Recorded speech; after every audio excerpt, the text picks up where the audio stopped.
এই তাপমাত্রাটা মনে হচ্ছে একটু কমলো। আপনাদের ধান দেখে দিতে আসলাম, পানও যদিও এখানেও দেখতে পাচ্ছি পানের ইয়ে চলতেছে গোছানো। তারপরেও এখন যেহেতু আমনের মৌসুম, এই জন্য আমরা ধানটা একটু হলেও বললি যে আসলে, কারণ সব জায়গাতেই ধান কম বেশি হয়, তাই না? কম আর বেশি। তো পানিও আমরা আলোচনা করবো ইনশাআল্লাহ। তো ধানের ক্ষেত্রে আমরা একটু বলি যে এখন তো যে অবস্থা দেখলাম, এখনো 30-40 দিন বয়স হয়তো কোনোটা, মানে একবার হচ্ছে প্রথম ধাপের মাজরা স্প্রে হয়ে গেছে। এখন আমাদের যে সমস্যাটা হয়, 2 দফায় মাজরা হয়, তাই না ভাই? 20 দিনের সময় একবার, আর একবার হচ্ছে 40-45 দিনের বয়সে আবার লেগে যায়। আর আমনের মৌসুমে কি হয়, আমনের মৌসুমে আরো বেশি দ্রুত লাগে, কারণ কি তাপমাত্রা বেশি থাকে এই সময়, আর্দ্রতাও বেশি থাকে, তাই কি না? আর আপনাদের রাজশাহী অঞ্চলের এমনিতেই তাপমাত্রা অন্যান্য জায়গার থেকে বেশি। আমার তো আকাশের অবস্থা থেকে ভয় লাগতেছে। আচ্ছা, তো ওই মাজরা সেগমেন্টের পরে যে বড় সমস্যাটা আমাদের ধানের খোল পড়া রোগ, তাই না?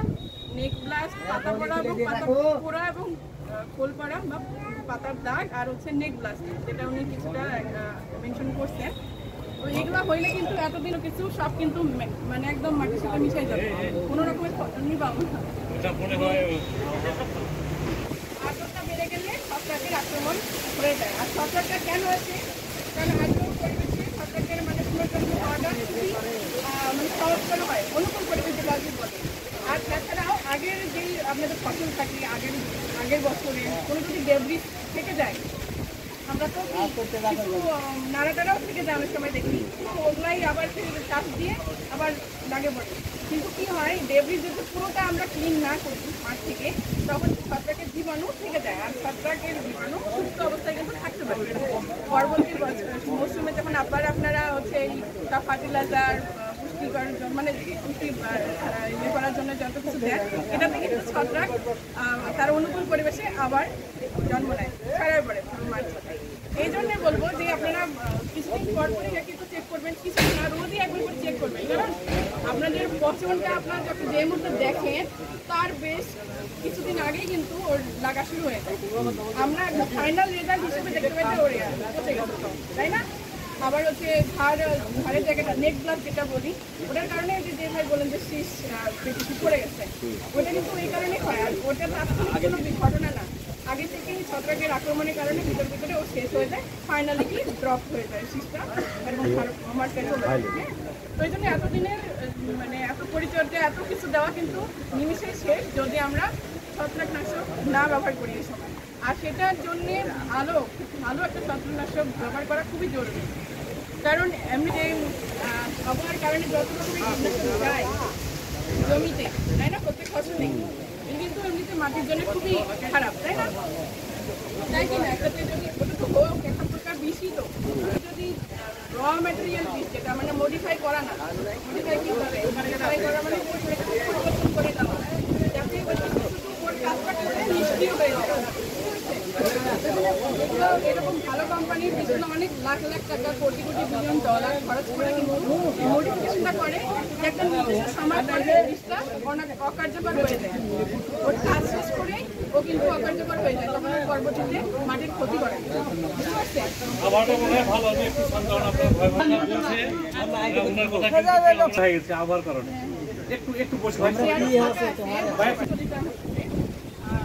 এটার সময়ে আপনারা যদি দ্বিতীয়বার মাজরার আশঙ্কা দেখেন, একটু লাগছে একটা দুটা, তাহলে কিন্তু মাজরার জন্য যে ওষুধটা থাকে আমাদের ছায়া করেছে ওটা এবং নাটিব দুটো একসাথে মিক্স করে কিন্তু একই সময়ে দিতে পারবেন, একসাথে দেওয়া যাবে, কোনো অসুবিধা হবে না। মাজরা পোকার জন্য এখানে গাছ অনেক সবুজে থাকবে, মাজরাটাও যাবে, চিরাটাও যাবে, ডিমটাও নষ্ট হয়ে যাবে। তো পরবর্তী 5-7 দিন পরে আবার আক্রমণ করার কোনো মানে সুযোগ নাই। তো একটার সাথে আপনারা খোল করান এবং মাজরা দুটো একসাথে স্প্রে করে দেবেন, লেবার কষ্ট বেঁচে গেল। আবার কি 5-7 দিন পরে আবার স্প্রে করতে লাগছে, কারণ এটা দীর্ঘস্থায়ী আছে। 1 ঘন্টায় যদি বৃষ্টির সময় 1 ঘন্টা পরেও স্প্রে করা, 1 ঘন্টা পরেও যদি বৃষ্টি এসে যায়, তাহলেও আপনাদেরকে দ্বিতীয়বার স্প্রে করতে হবে না, কারণ এটা 1 ঘন্টার মধ্যেই নাটিভো এবং ঝাগো দুটাই 1 ঘন্টার মধ্যে পুরো গাছের শরীরে ছড়ায় পড়ে। শুরু করে দেবেন, 1 ঘন্টা পর, শুধু 1 ঘন্টা থাকতে লাগবে। এরপরে যদি বৃষ্টি হয়ে যায় তাহলে আপনার স্প্রে করতে হবে। তাহলে ক্লিয়ার না? এই সময় আপনাদের কি বেশি সমস্যা বলেন?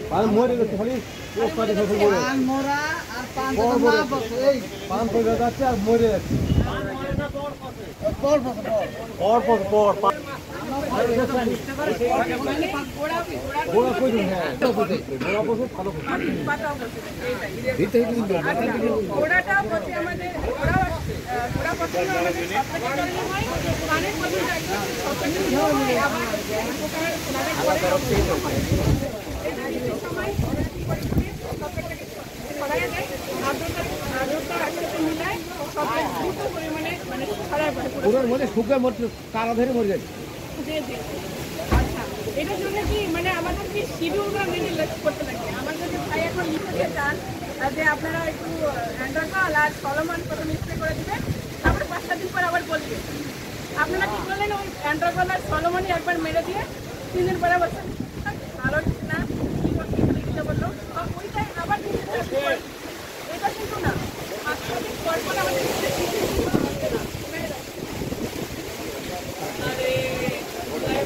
গোছায় নিয়েছিলাম যে আমরা আপনাদের সবার কাছে কিন্তু একটা করে স্লিপ গেছে। একটা কুইজ করতে চাচ্ছিলাম যে আমরা কুইজের মাধ্যমে একটা পুরস্কারের চিন্তা ভাবনা ছিল, কারণ আমি কিন্তু কাউকে বাইসে দেয়নি। দেখেন সবার কাছে একই রকম স্লিপ, কিন্তু ব্যতিক্রম 5টা স্লিপ দেওয়া আছে। এই ব্যতিক্রম 5টা একটু দেখেন তো। ভাইয়াগো নাটিভো দুটো একসাথে, আর একটা নাটিভো শুধু নাটিভো একটা। ব্যতিক্রম স্লিপ দেখেন তো, 2-1 সবাই তো চলে গেল। স্লিপ তো দেওয়া হয়ে গেছে সবাইকে না? আপনার একটা কারো কাছে আছে নাকি? 2-1 আছে কি? 5টার দেওয়ার কথা। 5টা কারো কথা নাই, কারো কথা নাই না। আর একটা বিষয় হচ্ছে যে আপনাদের মাঝে কিন্তু এমন একটা লোক আছে, কেউ হয়তো বুঝতেই পারেননি, কারণ কুইজটা এই ধরনেরই হয়। উনি কিন্তু একটা মিডিয়ার সাথেও কাজ করে, আবার আপনাদের যে ঢোকাপাড়া কলেজের একজন শিক্ষক উনি। আপনারা হয়তো বুঝতেই পারেননি যে সে কে। আমাদের প্রত্যেকটা কথাবার্তা সব কিছু কিন্তু উনি মোটামুটি সংগ্রহ করে নিচ্ছে, এবং উনি ওনার একটা ইয়ে আছে, ওটাতে হয়তো বা আপনারা যাদের লিঙ্ক আছে তারা পাবেন, দেখতে পাবেন। নাহলে আমার সাথে যারা আছেন তারাও পাবেন। তো উনি অত্যন্ত পরিচিত এবং সুকণ্ঠী, সুন্দর কণ্ঠ। উনি কিন্তু একজন শিল্পী মানুষ, নাটক শিল্পগোষ্ঠীর সাথে উনি ওতপ্রোতভাবে জড়িত। বড় বড় কনফারেন্স প্রোগ্রাম উনি কিন্তু ব্যান্ডের সাথে করেন, ব্যান্ড শিল্পী। তো যাই হোক, এই পরিবেশে ওই ধরনের কথা বলাটা আমার মনে হয় খুব একটা ইয়ে না। তো কুইজটা যদি ধৈর্য ধরে